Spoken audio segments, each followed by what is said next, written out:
Hey, my name is Joe. And I'm Mary Beth. And this is the best of Gen X. We are in our 40s. And we're siblings. We'll talk about adulting in a world so different from the one we grew up in. So excuse us while we save a generation. One episode at a time. Let's go.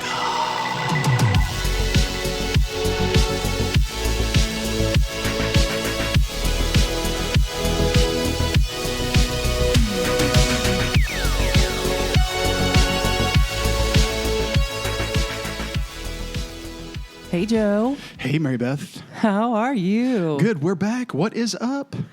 All kinds of things. First of all, we're on 4 continents now. Four continents. Thanks to Singapore. Shouts out to Singapore. No way. Yes way. After we recorded our last episode, I checked the stats and was surprised to see that in a 24-hour period, we suddenly had 18 downloads in Singapore. Mm-hmm. Which can only mean one thing. One person stumbled upon our podcast and just binged. I mean, that's the only explanation. Yeah, because I was going to say, is this because this is episode 19 or 20, isn't it? This is episode 20, and at that time we had 18 episodes already out. So whoever you are in Singapore, thanks, man. Or one of our friends is traveling to Singapore and was like, what could I do while I'm in Singapore but listen to the best of Gen X? We're lying. We have a cousin who flies to Singapore often. That's right. They were like the plant. We did it on purpose. Well, do they speak Mandarin in Singapore? My ignorance is showing. Zhang Zing Po Han Hua. Shout out to Singapore. Oh, my God. I'm sure I said that incorrectly. You are quick on the phone, man. I am quick. I thought that was cool. That is awesome. Also, I discovered that nearly half of our downloads are happening on Apple Podcasts. Kind of took me by surprise. I don't know. I just expected more on Spotify but if you're on Apple Podcasts, if you're listening, please leave us a rating, a review, a comment. It helps our numbers. And also, don't forget to text us. You can click on the link just above the show notes if you're listening from our website. We won't know who you are unless you tell us, so please tell us. Give us some feedback. Ask us a question. And also, don't be afraid to email us at thebestofgenx@gmail.com. Yes. And speaking of email, Mary Beth, we got an email from Trent S. in Inglewood, New Jersey. Hi, Trent. Hey, Trent. And Trent says, love what you guys are doing, and I'm always anxious for the next episode to drop. And Trent asks if we ever plan to hit on current events, such as today's political climate. Ooh, good question. Juicy. Well, what say you? Well, you and I have talked about this several times over the last couple months. We thought it was important to open up our podcast, obviously being nostalgic, going back and thinking about our favorite movies and TV shows and music and trends and toys and, you know, how we spent our time and technology and all of the changes. But we can't do that forever because, you know, the premise of our show is talking about adulting in a world different from the one we grew up in. So eventually we have always talked about sort of transitioning to, I don't know, just more current events, maybe talking more about what's going on in our lives, things that we're dealing with, going through, getting personal, but also covering current events, and that would include politics. And while we definitely don't want to turn anyone off because some people just can't listen to others they disagree with, even if it's just a moment in an episode. It's unfortunately true. We don't really want to turn listeners away, obviously, but we're also not afraid to touch on those subjects. So I think that you'll hear more of that kind of thing as we move forward. We do have a big holiday lineup, though, so we're not. It's huge. So we'll definitely. It's so awesome what we have in store. Yeah, we'll go back down memory lane, and we will do that often. It's just that we do want to transition to a more, more present, in the moment. No, I think that's fair. I mean, I don't think our intent is to be super polarizing with stuff like politics. No. but we certainly have our own opinions that we discuss to ourselves. But and there's so much going on that we can't not share our thoughts on. I mean, this is one of the biggest elections of our lifetime. Yeah. Coming up. But I think you're right. We were intentional the way we started. We wanted to hit home with some of the old Gen X stuff that you think about, like toys and games and movies and things like that. So, yep, absolutely. So also too, if you're a Twitter user, we are so it's @ the Gen X siblings. So follow us on Twitter and X. Yeah, It's X. hard. It's hard to. Yeah, I still call it Twitter. But I do too. Tweets, X's. Speaking of Twitter X, when we recorded last time, you took my picture as I was getting things set up. And then later that day, I go to drop the episode on X, and I see my damn face. Got her. I didn't know you were going to post that. Yeah. Thanks. I mean, listen. Every once in a while, you got to just show how the sausage is made. And this was us in our quote unquote studio, aka my kitchen table. I don't know what it is. Unlike our sister, I am not photogenic. I'm the person who would have to take 50 selfies to find one that was halfway decent. And even then, I'd have to filter it to death. I cannot take a good picture. No, I'm not trying to hear that. You two are really photogenic, honestly, both of you. You know what else I'm not good at? What? Small talk. Oh, is that right? So Tell me about that. yeah. Well, I'm a little nervous. I'm a couple weeks away from a business trip. It feels so weird to hear you say that. I know. Business trip. You travel quite a bit. I don't. And we're all basically remote, but we're scattered throughout the United States. So once a year, we have the all hands, meeting. Last year, it was in Louisville, which is nearby because we're in the Kentuckiana area. Mm-hmm. So no travel necessary. I hated even leaving the house. I was going to say, 20 minutes to you is considered travel. Crossing that bridge. Yeah. Damn it. This year, it's in Atlanta. And so for three days, and let me tell you, look, first of all, I have to give props to my husband. One of the million reasons why I don't deserve him. I'm perfectly capable. Look, I'm a capable woman. I'm not afraid to fly. You're not giving off that vibe at the moment. I know.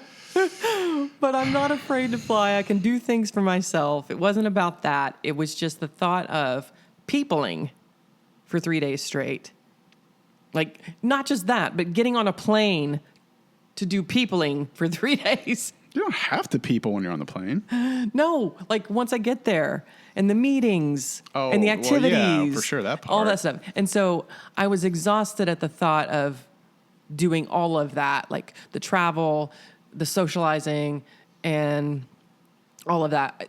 And so I asked my husband, I was like, you don't have to, but I would really love it if you could take 3 personal days and come with me. Like knowing you'll be in the hotel or you can like roam around, knowing that I'm going to be in meetings most of the afternoon and you're going to be on your own. I know that doesn't sound fun to you, but I would really love to have you with me. And he is coming with me. Of course he is. What a doll. And you said this is when? This is in 2 weeks. Okay. So just a little, because that's kind of exhausting. It's forced socialization, and it's of course different than a Zoom meeting because we have to like break up into small groups and do SWOT analysis. Blech. Oh God. But here's the worst part. You're not good at the forced stuff. I'm not good at the like showers and birthday party. Like, don't force me to have fun. Don't put me in a room and tell me when I can eat, when I can sit, when I can stand, when I can play, that I have to play a game.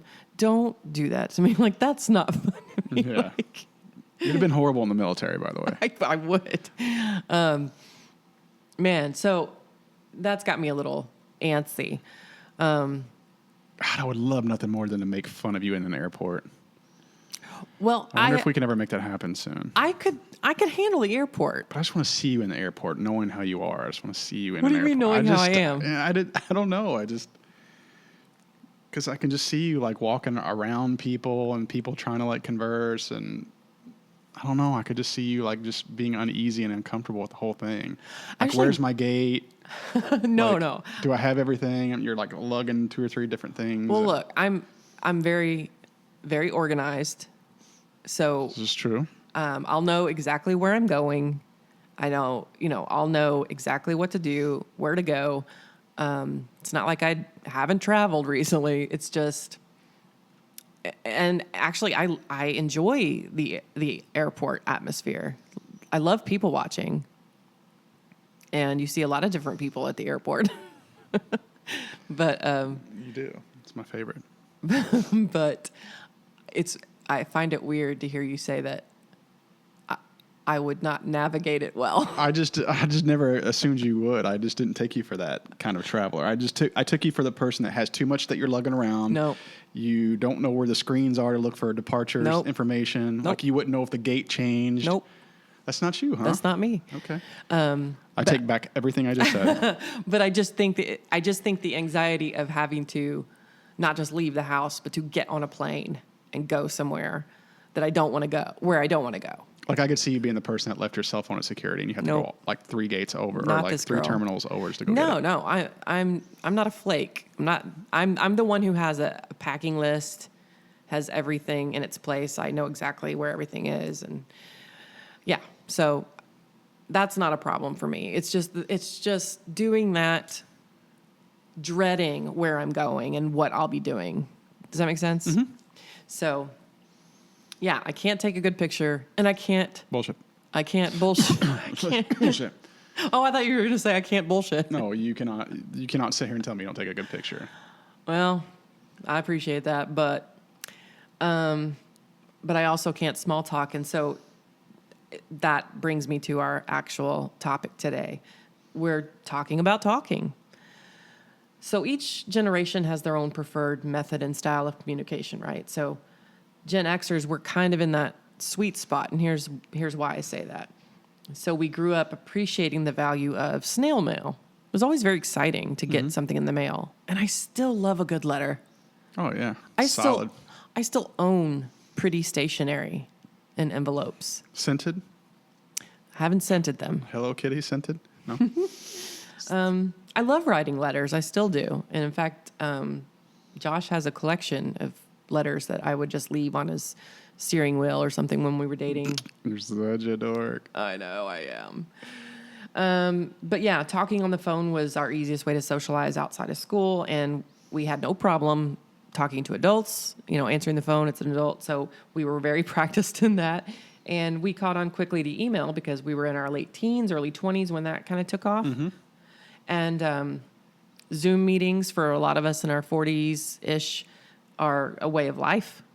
So we are in that generational sweet spot where we can jump around when it comes to method of communication. But as far as style, and I don't think that this is a generational thing. I think it's an age thing because I think boomers feel the same way. We are at an age now where we are more direct. We prefer to be direct, and we prefer that people be direct with us. And so we're kind of known for not being so easily offended. We've got spines of tempered steel. Yeah, we drank from the hose. We did. It's So like just level with us. Just when you had your parents yell "shut up" to your face, you get a backbone, and so it takes very little it takes a lot to offend our us. generation is now very much get to the point type of generation. Like just get to it. And whatever you're trying. We're to not tiptoeing, right? Yeah, quit skating around the issue. Just do it. So it made me think about how people our age, how do we handle conversations now in a world full of, dare I say the word, snowflakes. Mm. And I think everybody knows what I mean by snowflakes. Yep. I don't like to tiptoe, but I'm very bad at small talk, yo. But I really wouldn't have guessed that. I Really? wouldn't have never thought you thought that about yourself because I always feel like you and I can, but maybe it's just because you're comfortable. Yeah. Small talking. I don't know.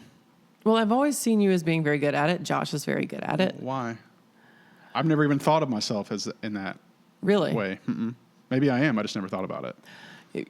That's because it comes naturally. But are you just talking about like people I know plus people I don't know, or just? I think either.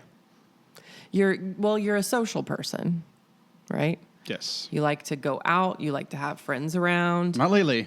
Not lately. I don't really go out, but I'm Right. just trying to get settled. Well, that's but- that's Yeah, a yeah. life, that's a circumstance kind of thing. But and here's the weird thing. I am, as I've said before, a sufferer of resting bitch face. And I'm very bad at small talk. So in social situations, I'm not that comfortable because I am a friendly person, but I don't seem approachable. Now, that usually means I have to I have to take initiative if I want to, because no one's going to approach me because I look. Right, you're giving them reason not to, so that actually helps you avoid having the small Right. talk of which you say you're awful at. Exactly. So you're doing that on purpose. I know. I can't do anything about my face. And I don't like to just stand there and smile like a big door. I think your face is very satisfactory. Thank you. How sweet. But you're right. I am the dude that like will walk up to a stranger, put my arm around, and be like, "Hey, how's it going?" Yeah. Like I don't know why I do that. I just do it. Yeah, and you've always been very good at that. Just carrying on chit chat. I can't. Let me give you the definition of small talk. Okay. Small talk, according to all the dictionaries online, forever and ever, it says polite conversation about unimportant or uncontroversial matters, especially as engaged in on social occasions. Now, there are words in this definition that I just gave you that explain exactly why I'm awful at small talk. Unimportant. Unimportant. What was the other one that you just said it? Unimportant. Okay, you're gonna have to tell me. Uncontroversial. Uncontroversial. Okay. So you think because of those two things, Yes. you're bad at it I'm bad at it because because you like controversy.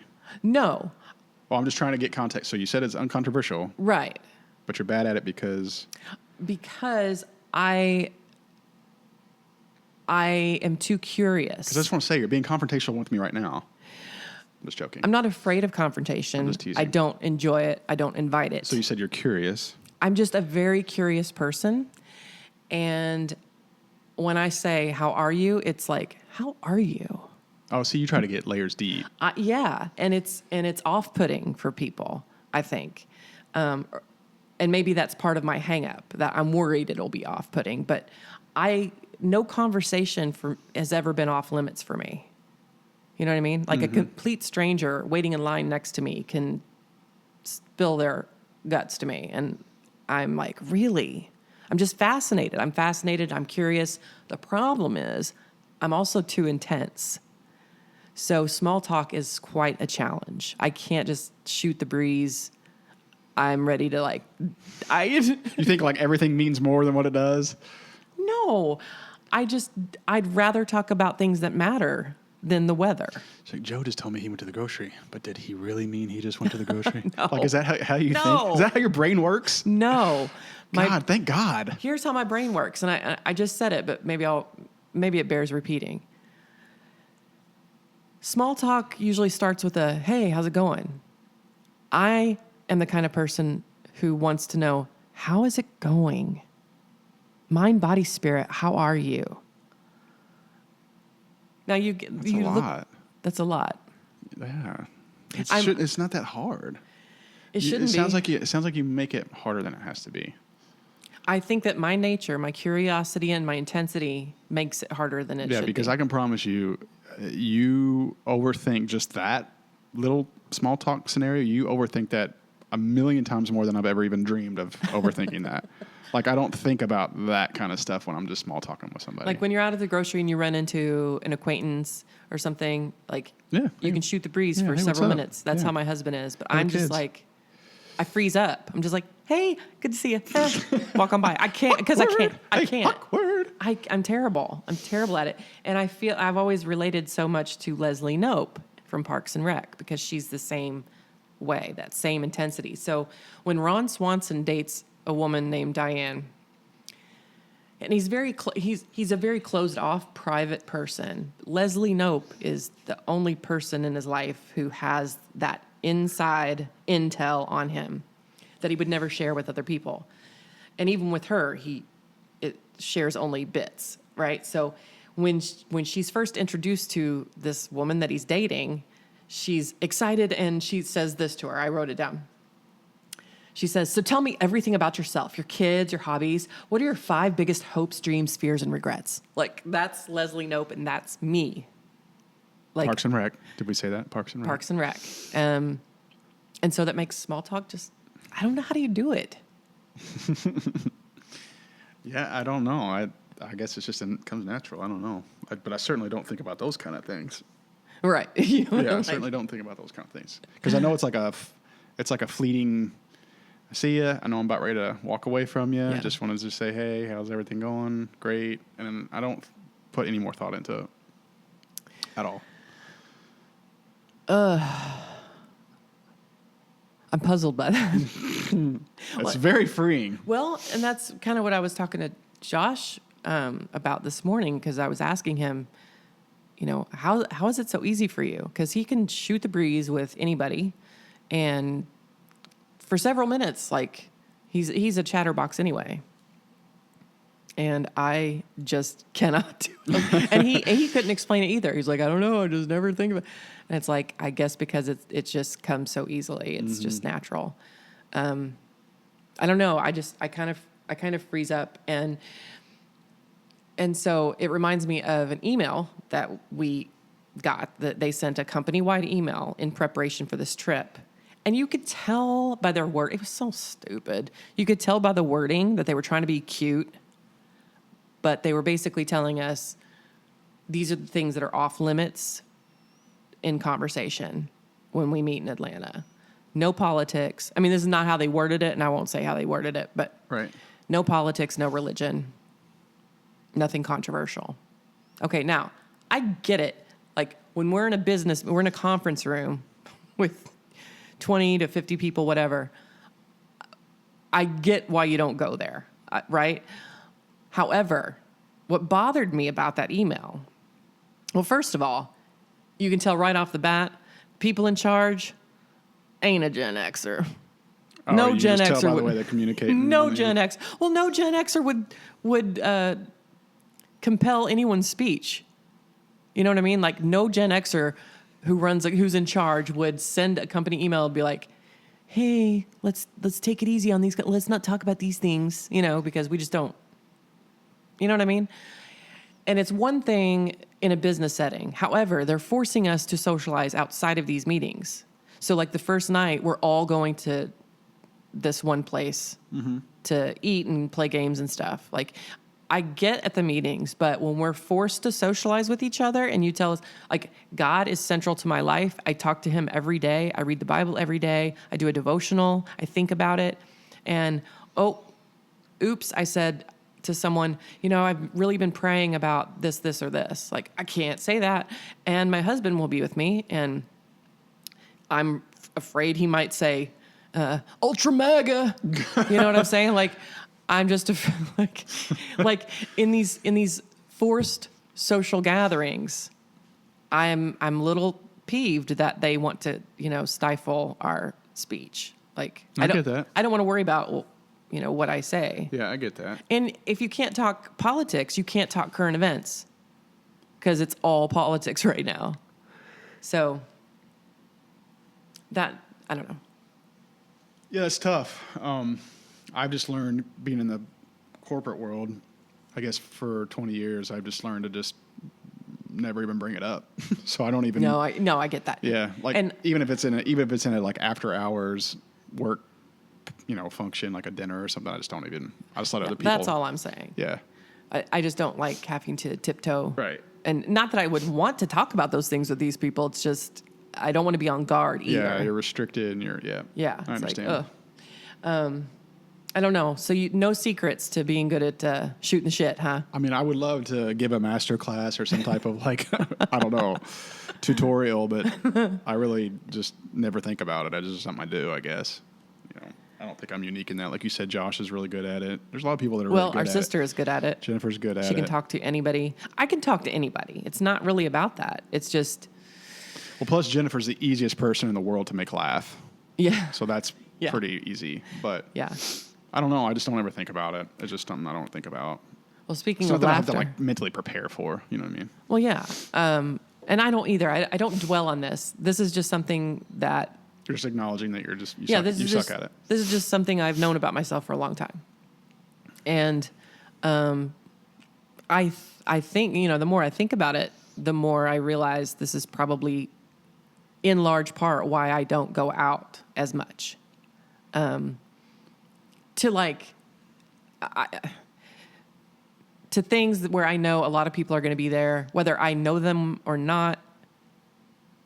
It's just Do you feel like uncomfortable. Do you feel like the fact that you think you suck at it, or I guess you're saying you suck at it, is that like an evolution? Because I feel like when we were in college, I don't feel like you were like that. I felt like you were good at small talk. Do you feel like this is something you evolved into? I mean, I can do it. And maybe I'm just thinking like socially. I remember being around you socially, and you were funny, and you could. So it surprises you. That's why I hesitated at first when you said that. I was like, really? You think you're not good at small talk? It's an effort. It takes a lot of energy from me. It wears me out and it's not because I'm being phony, because I don't know how to be phony. I'm being real with people, but it's a concerted effort to constantly gauge how deep to go. Interesting. You get small talk fatigue. I do. I do not. Well, yeah, that's interesting. but I can do it when I need to, and I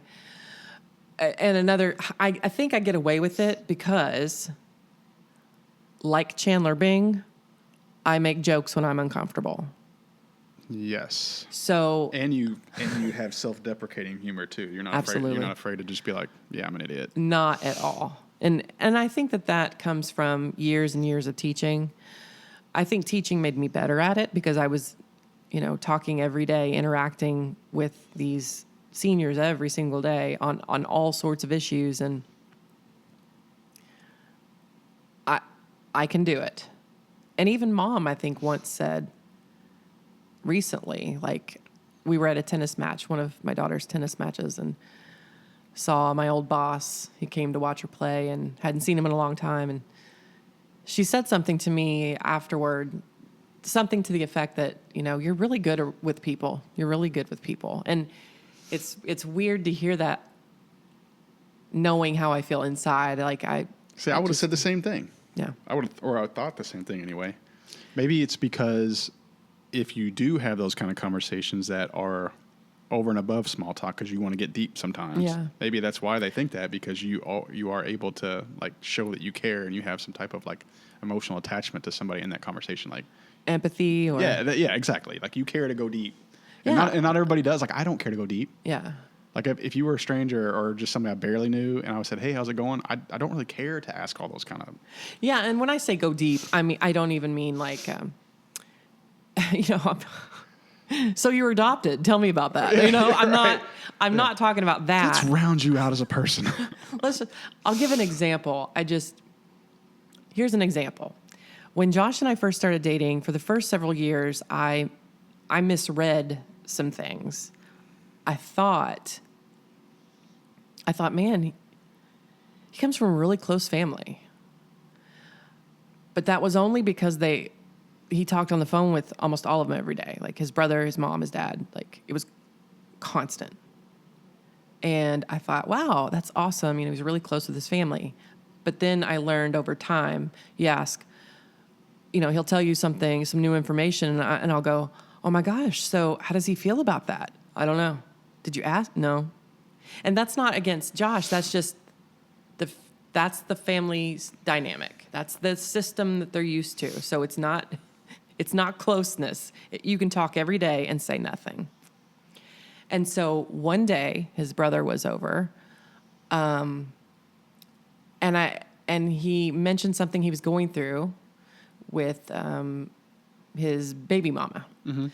And it sounded to me just horrible. And I'm listening to him and my heart is breaking. And I said, dude, you can't do that. You can't live like that. How does that make you feel? Like, you've got to feel tense and anxious. He's like, I don't know. Nobody's ever all asked the me time. that. Dude, he started to cry. Oh, really? Yes. I felt bad. Like I worked my way out of it. I didn't want to make him feel like he had to talk about it. So it wasn't awkward for that reason, but I felt guilty for drawing that out of him. But it was because I couldn't believe what I was hearing. And I was like, dude, that's not good for you. Like, you need peace. Mm-hmm. And he just started to tear up. And those aren't the kind of, I learned over time, these aren't the kind of conversations Josh is used to having with his family. It's the conversations I'm used to having with my family.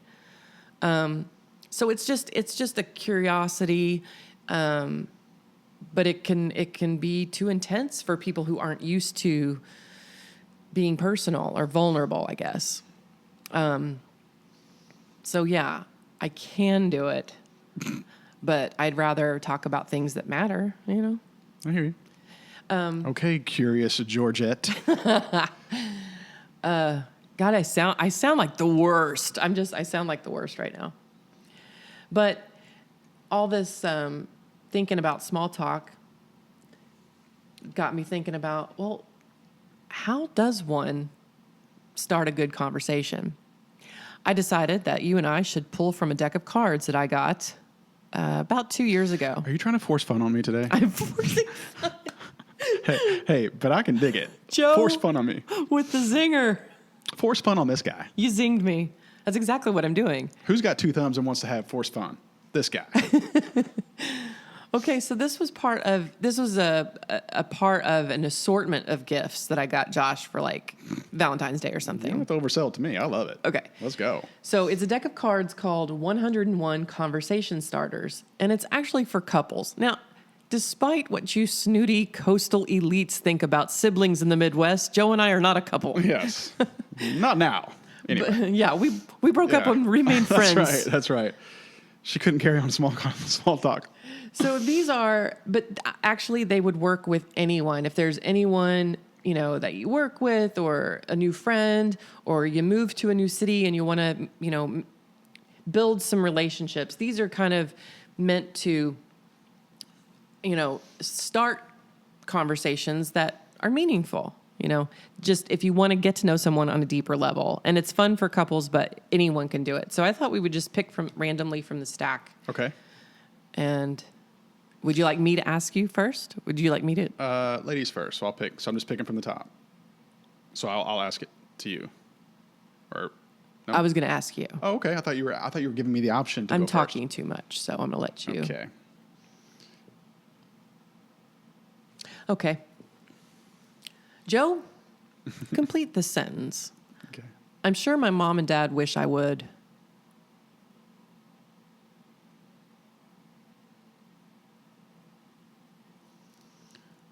We're still recording, by the way, folks. Yeah. I'm thinking. Your sound has not cut out. Yeah, this is my thinking pause. Your face went completely blank. Okay, can you reread it again? Complete the sentence. It's going to be hard, I can tell. I'm sure my mom and dad wish I would blank. I would say visit them more often, Oh, but I sort of see them a lot. you do. They'd probably still want you to visit more. Yeah, I wish my mom and dad. Gosh, this is hard. Oh my, this is hard. I wish my mom and dad, I'm sure my mom and dad wish I would. I wouldn't even. Mary Beth, this is difficult. I didn't know it was going to be this difficult. Maybe we could ask them. I think we're going to have to. Because I feel like I've exceeded their expectations. You hit it. That's it. What? You exceeded their expectations. That's why you can't answer this. I'm being honest. Like, I believe you. No, you're totally right. Because you were the general studies. I made them nervous at first, I think. I made them nervous there. But I totally redeemed myself. You absolutely redeemed yourself. Like, That sounds horrible. I really can't think of anything that they... But you're right. That's why you can't answer this, Joe, because you have exceeded their expectations. You were kind of academically, you were definitely a slacker, genius IQ, but didn't apply yourself. you were general studies major in college. You didn't really know what you wanted to do. You stumbled into a job and then you just built a career from there because, as you said in our very first episode, you learned to sell yourself and you're good at doing that. And you have exceeded all of our expectations, I think, because you just seemed kind of aimless. Yeah, I hope that's not a cop-out. That's really what I felt. That's why I was having so much trouble. No, I appreciate your honesty. Okay. And I think there's nothing to be ashamed of in that answer. Okay. Because I think it's 100% true. Okay. Like you've done so well for yourself and you've got, great kids and great career. I was going to say, I couldn't even use the kid angle. I gave them beautiful grandchildren. Beautiful grandchildren. And you're sitting in your new house. It's sick. I see them all the time. So You spend a lot of time with them. So that's great. I think, I'm pretty sure that Mom, at least, because she won't let me forget. I know Mom wishes that I would do something more with my talent. My intelligence. I get that. Yeah, you were very talented. She always thought, even teaching was like, you need to use your intellect for something different. You're wicked smart. Wicked smart. Okay, well, great start. That was. I had about 10 minutes worth of pause. Everybody's like, "Are you guys still there?" But it's honest, and I know more about you. I didn't know that you felt a little insecure about. You can sell yourself to anybody but you. Oh, why? Because you think I was... Well, you were being all apologetic about your answer. Like, I'm sorry. I know it's like, well, dude. yeah, because I'm not You're not I'm braggy. not a braggy person. You're not. Like, I'm not. I'm not. Like, yeah. I won't go into the story I was going to tell. It'd take too long. But I get uncomfortable when somebody says things like, "Oh, this looks nice," or "Oh, you have this." I'm like, I try to downplay it. Like, I don't. Like, I appreciate it, and I have pride in it, but I get uncomfortable when people start saying stuff like that. So, I'm not great at the small talk. You can't take compliments very well. Apparently not. Wow. I know something new about you, and you're my brother. Imagine like, that. I'll be like, "Oh, it's no big deal. Like, it's just this." Like, that's how I am. All right. Oh, so this one? Sure. Well, Okay. anyone. Does it matter which side I'm reading off of? I think whichever one. No, it's just okay. So they're just numbered. So just one side's like one number, and the next side's the next number. Okay. So, what is something you collected as a child or teen? Wow. As if I didn't sound like a dork already. Ooh, I actually like the next question better. You want me to ask the next question better? Okay. Go ahead. Well, no, sorry. You were already in the mode to answer the first one. Well, I'll answer the second one too if you want. Yeah, cool. Okay, so what is something you collected as a child or teen? I don't even remember you collecting stuff. That's because I had to keep it secret. Ooh. No, I love it. When I was a teenager, I became a bit obsessed with Leonardo DiCaprio. So anytime he was anytime he was on the cover of a magazine, or there was an article somewhere, or there was a poster, I had it, and I had this special like letter box under my bed where I kept all those magazines, and like we're talking like Romeo and Juliet, Titanic phase. Like I was just, I couldn't. I was. I remember. We get it. I was at that age where he would have dated me, but I'm well beyond that now because but you really he doesn't date anyone over 25. Yeah. You're like, if I see Titanic 5 more times, he might actually know who I am. So I collected magazines and cutouts and posters of Leonardo DiCaprio. I do remember that. I definitely remember that. And in fact, that was one of the things when our house burned down. That was one of the things I was worried about. I was like, my box. You were such a dork. I'm such a dork. Oh my God. I should never leave the house. That's so funny. Okay, so do you want me to ask this next question because I like it, or do you want to ask it to me? Or both. Like we can both answer. Cool. Because I really like it, so I want to ask it. It's a conversation starter. Okay, cool. What is a question that you wish you had the courage to ask your mother and or father? It's a pretty good one. That is a good one. Well, I think it makes perfect sense given everything I've said up to this point. I'm not afraid to ask any question to anyone. That's kind of my problem. Okay. So I can't think of any question that would require courage that I don't have. No, that's not what it's asking. Oh. What is a question that you wish you had the courage to ask your mother and or father? Or so you're just saying it doesn't matter, I'd ask all of them. I would ask them anything. Okay, I see what you're saying. And that's a credit to them, not just the fact that I see what you're saying. am not afraid to Sorry. go there. What about you? I would definitely say, okay, real talk. Okay. Who was the best child? I would ask them that. Hey, because I know the answer. I was joking. I just want to hear them say it. You want to hear Jennifer. You want to hear them say Mary Beth? Jennifer. Jennifer with thoughts. No, I'm just joking. She was I pretty definitely good. wouldn't ask them that. I would hate to put them in that position. I definitely wouldn't ask them that because I know the answer. What is the question you wish you had the courage to ask your mother? No, I wouldn't ask them that because I don't care what the answer is. Really? Really. Look at you all deep and stuff. Introspective.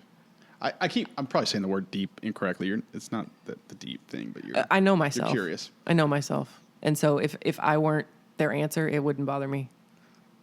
Okay. Cool. We'll leave that alone. Okay. That was fun, though. Yeah.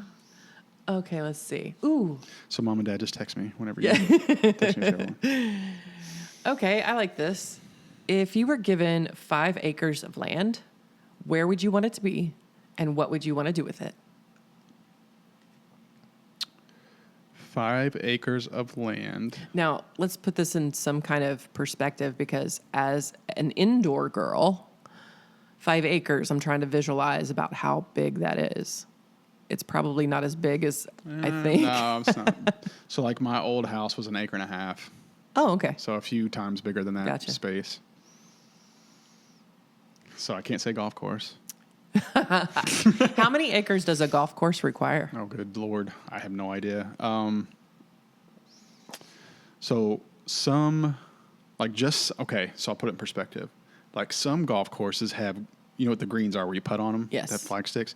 Some courses have greens that are square footage wise are bigger than like my last house.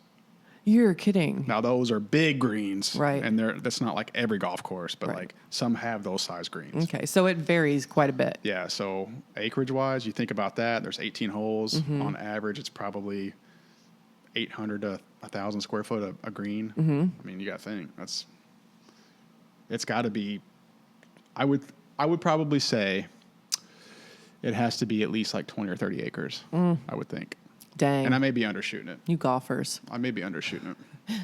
Deforestation is wrong. If I had 5 acres, where would I want to build and why? Is that what you said? Where would you want it to be, and what would you do with it?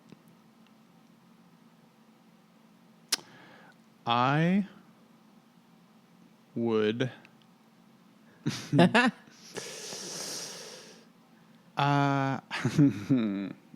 This is tough. These are tough, man. Are these meant to be this hard?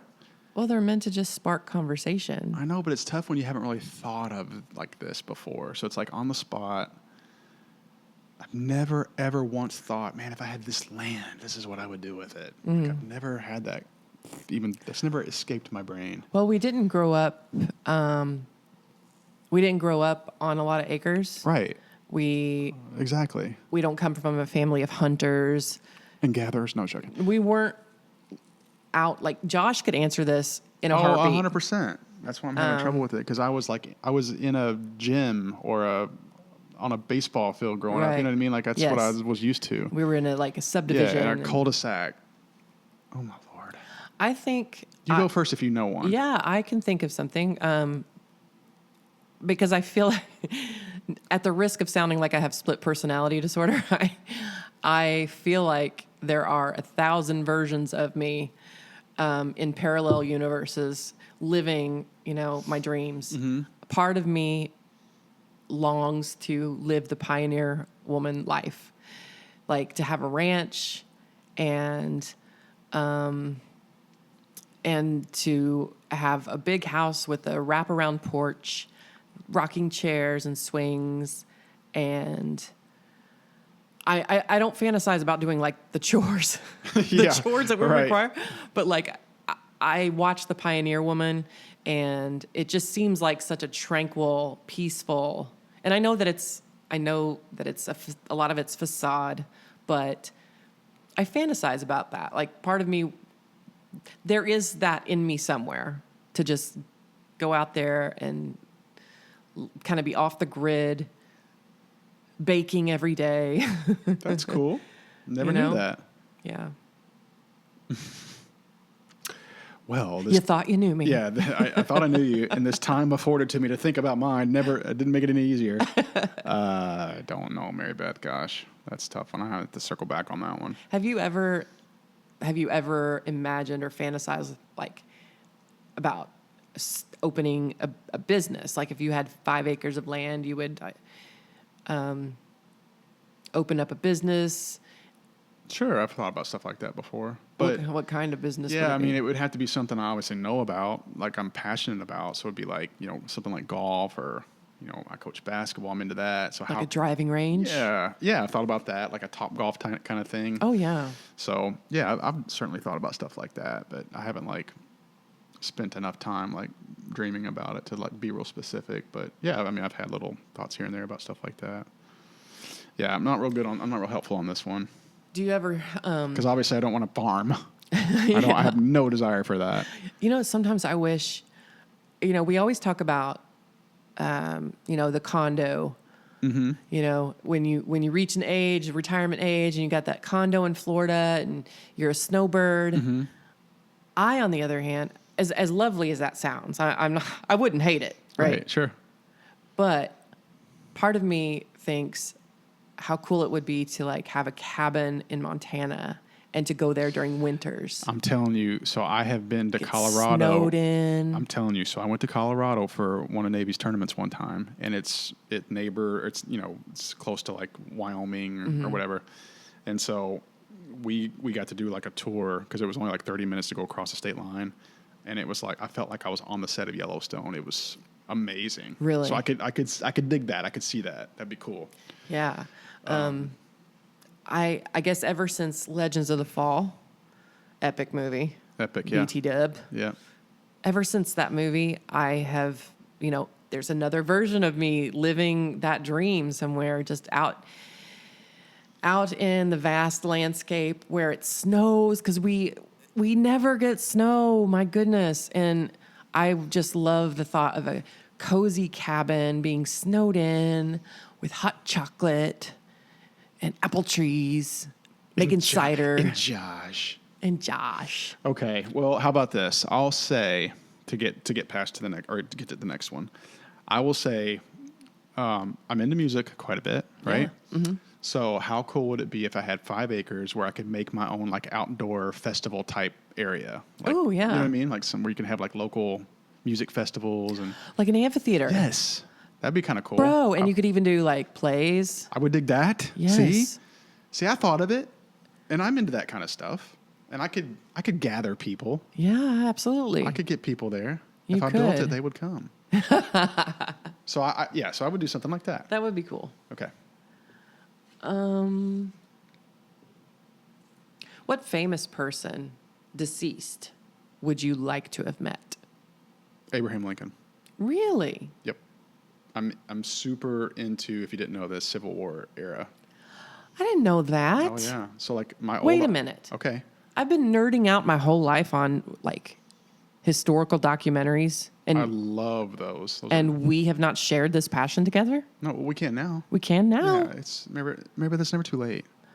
And See? that's one of the benefits of this podcast is where we thought we knew each other, And more than anybody. We're learning things. We're learning more and more. So my That's old office. Another thing I love about this conversation starter. Okay. Imagine if you were like in a couple and answering these questions, how deep a level you learn about and people. I'm gonna explain why I like it so much. Okay. So my old this isn't explaining why I like it so much, but I'm just trying to lay the framework for my enjoyment of it. Okay. So my old office, you know how it had those built-ins and it had all those books. Yes. You probably didn't pay attention. You know, some of those were like sports books and all that kind of stuff. But I had probably 2 sections of like Civil War era stuff. Really? Yes. And then when I used to travel a lot for my first job out of college, I would buy books in the bookstore at the airport, and they were almost always like there was one about Thomas Jefferson. There was one about Lincoln.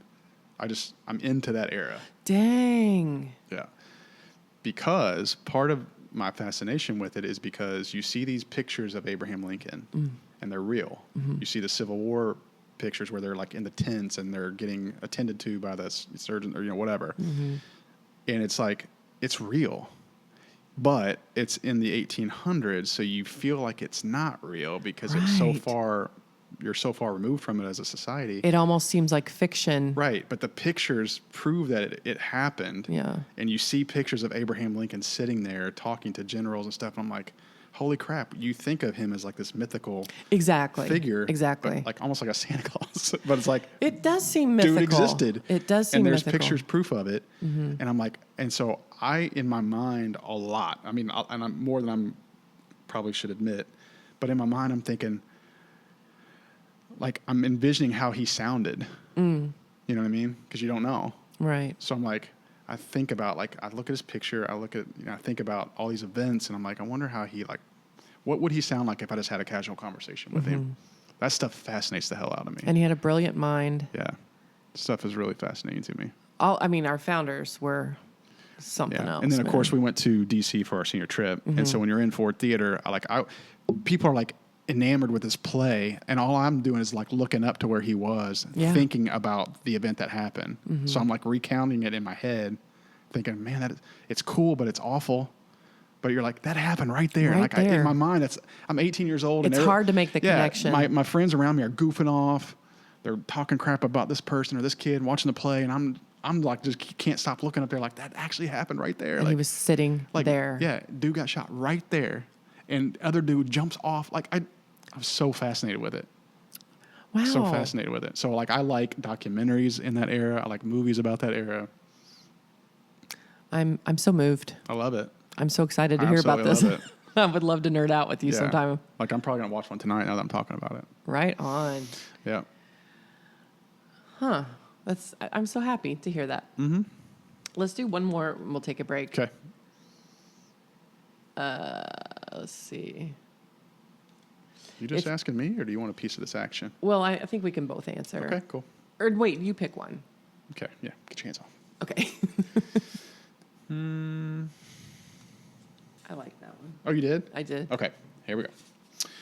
Mary Beth, if someone could bless you and pass on to you a special ability, who would you choose to bless you, and with what ability? Well, part of that question is a little odd to me. Like, who would you choose to bless you? Like, what does that matter? I mean, that doesn't really matter. What ability? I mean, I guess it would be Jesus. I'd want Jesus to bless me. Jesus. But I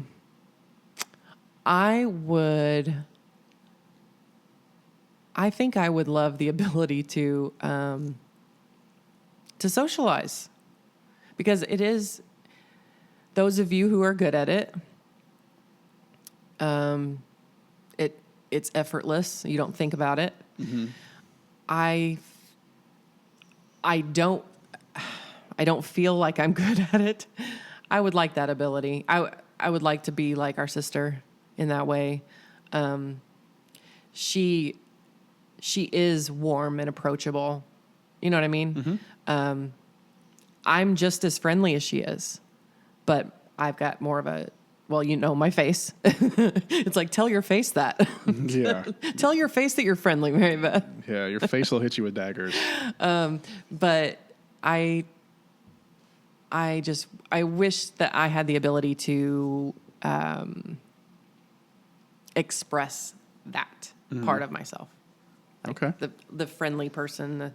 And I think once people get to know me, they realize that, you know, okay, I'm pretty friendly and funny and like to crack jokes and all that kind of stuff. I love it. How about you? I would love for anybody to bless me with the ability to work on cars. Really? Yes. Because I feel like that's something that I would be smart enough to figure out if I was taught, but I was never shown. Right. Our dad's not the handiest. Yeah, no. He just buys new things. He is a man of many talents. Yeah. Handyman is not one Car of them. mechanic, not one. Handyman, not one. Hang a picture, damn it. Yeah, that's a Phillips screwdriver. It's a Phillips. You need a flathead. No, I'm just joking. I'm very intrigued by people that are good at that. Yes. And I have some friends that are like, they know everything about everything as it relates to like cars and stuff like that. And I'm so jealous. Yeah. And I'm sure I could pick that up on my own, but I haven't, and I've chose not to. But if somebody could just bless me with that, I would feel really good about myself if I could just go figure out what was wrong with like my car if something ever happened. Do you ever see those videos on TikTok where they like take a car that looks like it came out of a lake and they just pressure wash Yes. it? Like, I can't get enough of those kind of, Yes. like they just take I love that stuff. every piece apart and then you see the car afterward and it's just like beautiful. And but I'm very much the person that I like when there's a problem and you can figure it out and then it works. I like that. I do so too. like I can only imagine how my friends that are good at the car stuff feel when they start with something broken and they're like, oh, it's probably this or this, and they narrow it down, troubleshoot, they fix it, and then it works. And it's like, that to me would be so satisfying. Right. I agree. Yeah. I agree. So good on them. Well, Maybe I'll get there one day. Yeah. These are fun. Yeah, they were tougher than I thought they would be. But you get the point, how it would help you build a deeper relationship with anyone. Okay, we're going to take a break. We're going to wrap up the show with some tips. Some tips on starting a good conversation and the worst ways to start a conversation. All right, so let's do it. Join us.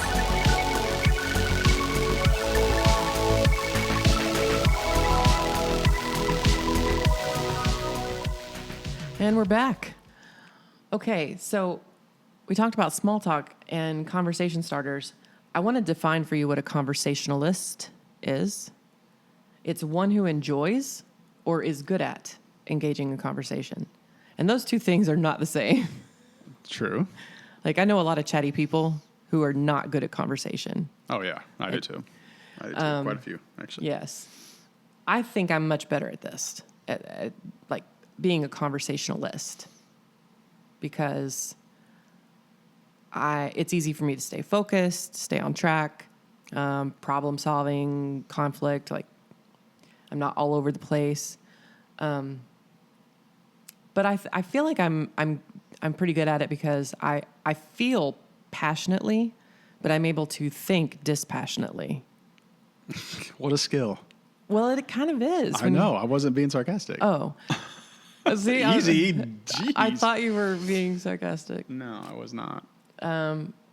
Because I get a sense, and I'm not braggy either, but I get a sense, like, I don't know, open up Facebook or X and read some of the threads, and it's like, I don't think many people, especially when it comes to like hot button issues and politics, it feels like there aren't many people out there who can think dispassionately about things that they really care about. And it's like, you know, I think policymakers have to be good at that because, but it makes them seem insensitive. Like, you can have debates with people about hot topics, but some people just can't separate their feelings from like facts or evidence or, you know, I can't know take the emotion out of it. Exactly. And so, I don't know. You say that is a unique skill. I feel like it is. Oh, it is. It is. But I find it hard, and I found this in teaching too. As I said earlier, I don't think these things are necessarily generational, like Gen X versus baby boomers versus Gen Z, whatever. I think it's just an age thing. So I find teenagers very hard to talk to. Oh, yeah. Because they don't seem all that curious to me. So, like, if you ask them, oh, how'd that go? It was all right. Or, it sucked. Oh, really? Why? What sucked about it? I don't know, it just sucked. You know what I mean? Like, you don't get very far. So. Oh, yeah. That sounds like a conversation I have every day at practice. And I found, too, that this teenagers now just seem to need a lot of coddling. You have, like, if you give a constructive criticism, you have to balance it out with a compliment. Yeah, they do not like that. They can't handle it. Break you down and build you back up is this generation to a T. Yeah, and I wonder if you see this too. I noticed it most in theater. So, for example, after a rehearsal, and I used to help after I stopped teaching theater, I would still help with the productions. And so we'd be doing show notes after a rehearsal. And some of these kids would just like storm off, break down because we didn't say anything to them. It's like, and we would remind them, if we don't give you a note, it means you're doing exactly what we want you to do. Then they're not listening. They don't care. They need to hear you say, that was awesome. Keep doing it. It's like we have, curtain opens in 5 days. We don't have time for this. Yeah. But they would fall apart. And that makes it kind of hard. It's hard to like tiptoe around that younger generation. Kind of ironic because this generation seems like the don't bother me generation. Then it's like, but bother me if it's good things that I need to hear. That's something. I need a second for that to sink in. You nailed it. No, that's deep. You nailed it. Wow. It's like they need that validation, but they're also like, don't bother me ever. Exactly. Like, don't send me a text reminder. Yeah. And then if you don't, and they miss the appointment, why didn't you remind me? It's like, don't tell me something that might actually help me develop some type of life skill for later on, but but give me some kudos about something that's meaningless because I have to hear it. Oh, well, according to Scott Adams, who's the Dilbert creator, and these actually come from his recollection of Carnegie's tips on like Dale Carnegie. So like how to win friends and influence people or whatever. Yeah, I had a couple of roommates that did Dale Carnegie, like the full training. That'd be so cool. I would do that. Yeah. But here are some tips for starting a conversation. So he says, what's your name? Where do you live? Do you have a family? What do you do for a living? Do you have any hobbies or do you play sports? Do you have any travel plans? So he says that these are just a few simple questions that can get a conversation going. And if you looked up, if you Googled it, most of the sources would say ask questions. Like the most interesting people are interested people. So asking questions, but not too many questions. If asking personal questions feels awkward to you, he says that remember that strangers usually feel awkward too. So personal questions break the ice sometimes and they give the other person a chance to talk about something they know. Yeah. And people like to talk about themselves. Oh, yeah. You learn that in sales. I've been in sales roles before. Yeah. Yep. It's one of the things they teach you. And get them talking about themselves. Yeah. Ask open-ended questions, not yes or no questions. Yeah. Tell me more about that. Anything to keep the conversation going. And speaking of this, conversationalist. How would that make you feel? One of the things about the character Aaron on The Office that I love so much, it's hilarious to me. Michael Scott has a real problem with self-awareness, and I would say just broadly, he has a problem with awareness. And at first, he doesn't really like her. He finds her annoying. And so he takes her out to lunch, and she's asking all these questions, like, do you have a favorite year or month? And she's asking just random, fascinating questions, fun questions, and she never stops. Like, she could literally talk about anything. And he comes back saying, gosh, she's so hard to talk to. It's like Michael Scott. I love that episode. Oh, my God, I know. So, I don't know. I wish I had that skill that Aaron has. But I'm more of a, conversationalist, getting deeper. Yep. What are the worst ways to start a conversation, Joe? I have a feeling that you and I will contribute relatable things and absurd things as well. Well, one of the things that came to mind, I should have like jokingly answered your question that you just asked me with one of the ones I hate. Are you ready? Yes. In my humble opinion, right there, that shit's not humble. Like, not humble. Yeah. In my humble opinion, I hate when people say that. Okay, so you remember our high school English teacher that I replaced? Well, I thought we had a few. Well, the senior English teacher. Oh, I got you. Yeah. Okay. Mm-hmm. Very interesting, very fascinating woman. Very fascinating. She used to say in faculty meetings, in my educated opinion. Oh, I loved it because she had the cred. A person like her could say that. Not everyone can say it. You don't say it like that unless you just want everybody to be like, okay. Like you're trying to get a reaction out of people. And usually we would chuckle, and she was in on the joke. It was cute. In my humble opinion, it's one of my least my favorite. educated opinion. In my humble opinion, it's like, stop. I hate that one. Okay, my worst. We need to talk. Ugh. Like, we need to talk for real. hey, we need to talk. I need to talk to you. I need to talk to you about something. Like, why don't you just shove me in a room and lock the door? Like, make me escape with those words. That's what you're doing. Do you ever want to continue that conversation when it starts out that way? No. We need to talk. That's never good. No, because you're just like, what did I do? Yeah. That's like your first gut reaction. Like, even when you're the most innocent person. Your defenses like, are up. Yeah, what did I do? It's like, oh, God, I've pissed this person off. Or similarly, are you sitting down? I know. It's like, just say it. Right, just get it over Just with. say it. Like, rip the Band-Aid off with whatever you're trying to come at me with. Exactly. Rip it off. That goes back to what we said earlier about our generation. It's like, we're not the skate around. Just tell me. Just get tell to me. it. Dear God, like, just my tell me. least favorite thing, this doesn't have to do with how somebody starts a conversation, but my least favorite thing is when people try to prepare you for a tough conversation. Exactly. But in doing so, they start trying to justify what they're about to tell you before they actually tell you. It's like my son does that. He's an expert at this. He's 19 years old, and he'll say, hey, I got to talk to you about something. I'll be like, what? And he'll be like, okay, so you know how so-and-so this, and really did this because it made sense to do. And I'm like, just tell me. Tell me. You don't have to you're trying to justify what you're about to tell me, and it's not good. Like, just give me the amount. Yeah, just tell me how much you need. Exactly. Like, we really had to do that because this, and this is really what we felt like we need, dude, stop. Like, he doesn't do that so much anymore, but he was like really, really good at that at one point. Right. Like, you know how I said 2 years ago that I'm going to tell you, come on, just come on, just dude. how much, when do you need it? Yeah. Here's another one. Don't start a conversation with immigrants, am I right? Awkward. Awkward. Yeah, that's going to open up a whole can of what. Yeah, never start off with a hot button issue or a racist joke. Yeah, immigrants, am I right? A black guy, a white guy, and a priest walk into a bar. Like, don't. Jeez. That's a good one, actually. Yeah, mine aren't that funny or that, quick-witted. One of my least favorites is, no offense.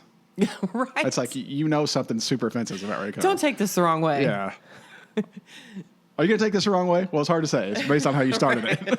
Don't take this the wrong way, but I love your dress. It looks just like my grandma's drapes. No offense or anything.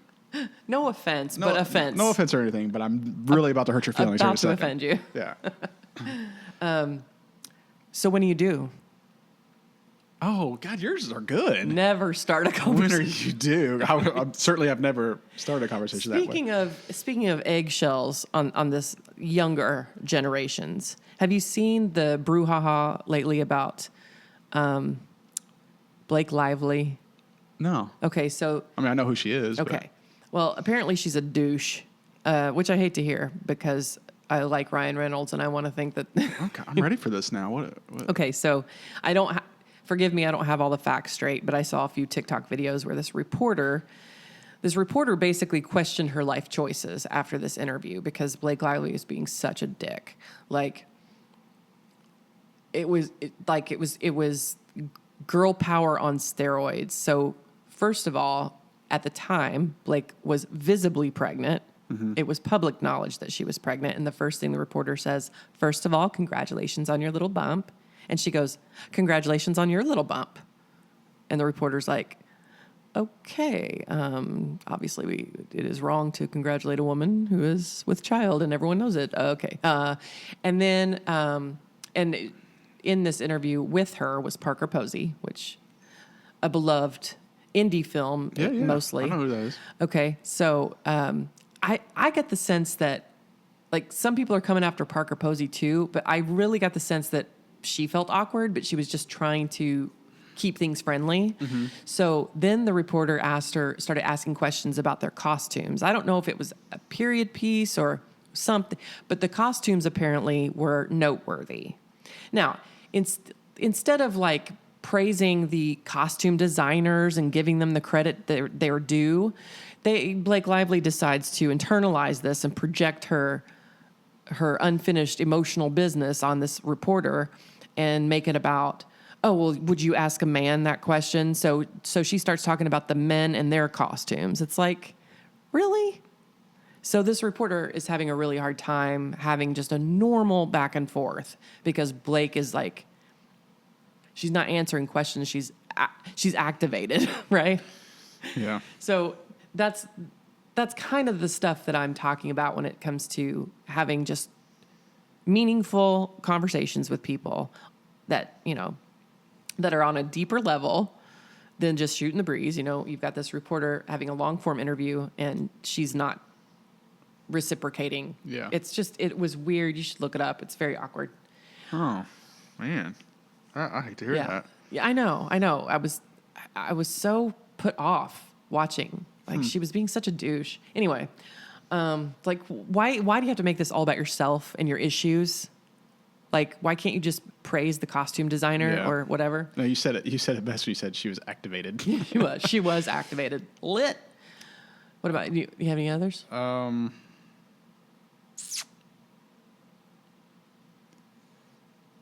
I should warn you. You won't like what I'm going to say. Oh God. You know what that makes me think of?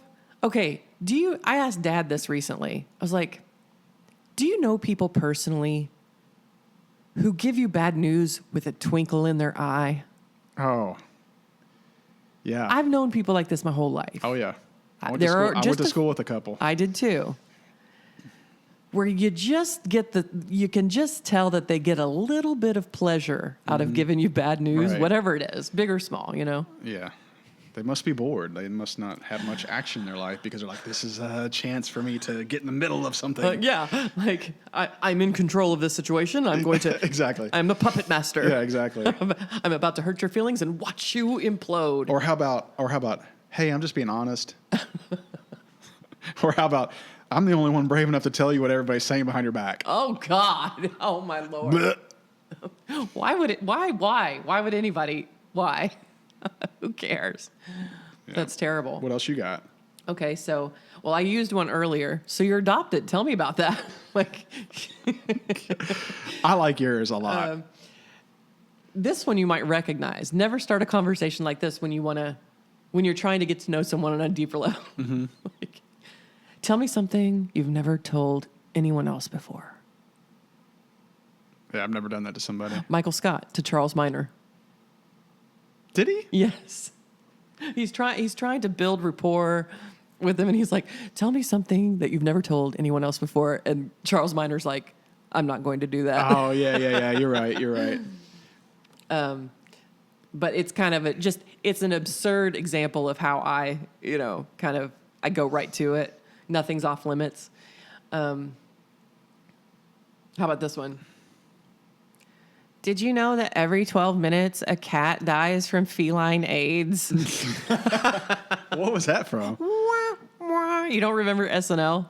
I do remember. Rachel Dratch, Debbie Downer. Oh, see, I wasn't as much into that era. Oh my gosh. Okay. I know exactly what you're talking about. I wasn't either. I didn't watch it regularly, but I always saw clips like on YouTube and stuff. She is really funny though. And I want to say Christina Aguilera was the guest, or maybe Lindsay Lohan, but they're all at a table and they're like all breaking character because Rachel Dratch is so funny. Yeah.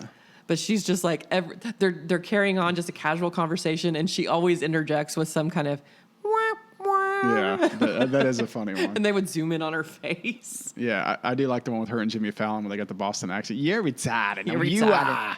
are. No, ma. My final one is never start a conversation this way, and I think our generation especially will appreciate this. This one time at band camp. You know what? What? I'm about to hit you with something. You are going to flip. Okay. This is amazing. I'm excited. This is like fate. You just mentioned, you just gave me a Blake Lively story. Okay. And then you finish it up with a band camp, which is American Pie. Yes.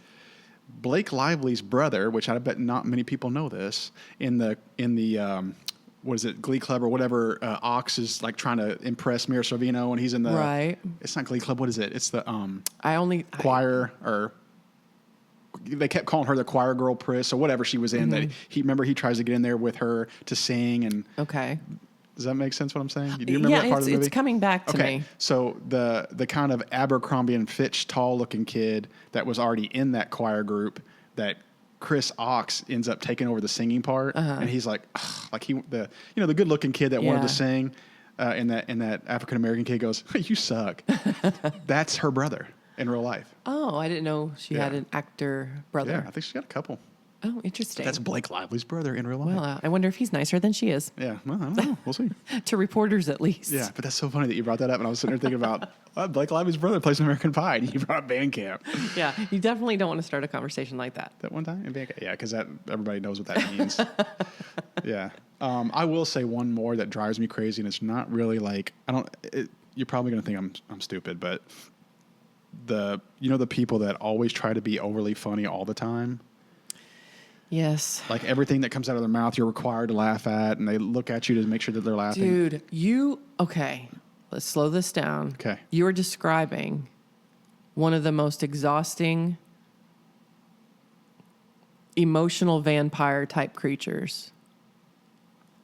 They require you to be on. You can't relax. Yeah, you have to, they look at you with expectation on their face. And then they nudge you to be like, isn't that funny? Like, I cannot. Dude. I was in college with somebody like this.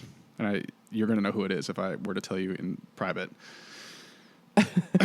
Drove us crazy. It was constant. When you saw this person, you were like, okay, here we go. And you're like, I ain't got time for this. I don't have the energy for this. Homie don't got time for this. But it was always like, he was one of those people that would always start conversations like, oh, I'll just let anybody in here. Like I can't deal with that type of person. I can't.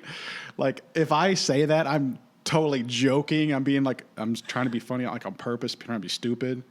But like, I know people that like start conversations that way all the time. Like, oh, let anybody in here. Yeah. Let anyone riff rabbit. Like I cannot. Look what the cat dragged down. I cannot stand that. I cannot stand that. Like just be normal for half a second.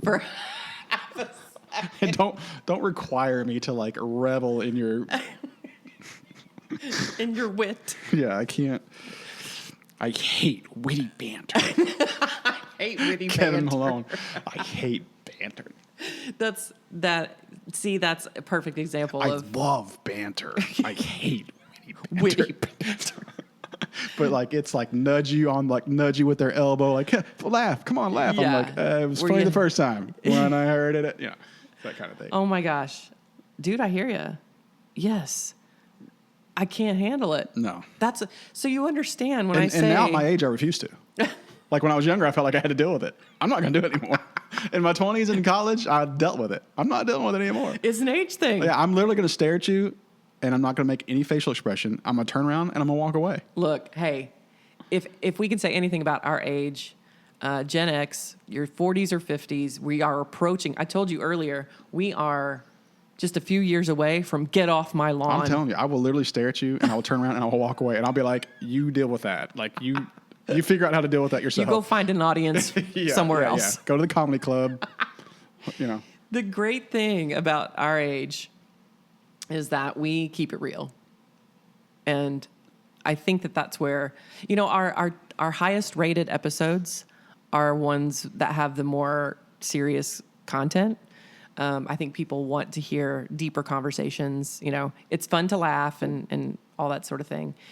And we laugh regardless, but I think our generation keeps it real, and I love that. Oh, yeah. I think that's something special. Yeah. So if you ever start a conversation with me about like that, just know that I hate you. If you are not funny, I will not laugh. And you might make it on a podcast. I will not bark on command. I will not perform for you. No. I get it. All right. Well, I did have a lot of fun. Me too. And I learned some things about you, brother. Same. Well, thank you so much for listening to another piece of the Gen X experience worth saving. Socializing is so much more complicated than it used to be, but keeping it real, like us old folks do, well, it only leads to more meaningful and worthwhile conversations. And this conversation has now been immortalized in the annals of history. If you like what you heard, subscribe to the Best of Gen X wherever you get your podcast so you never miss an episode. Joe, always a pleasure. Duh.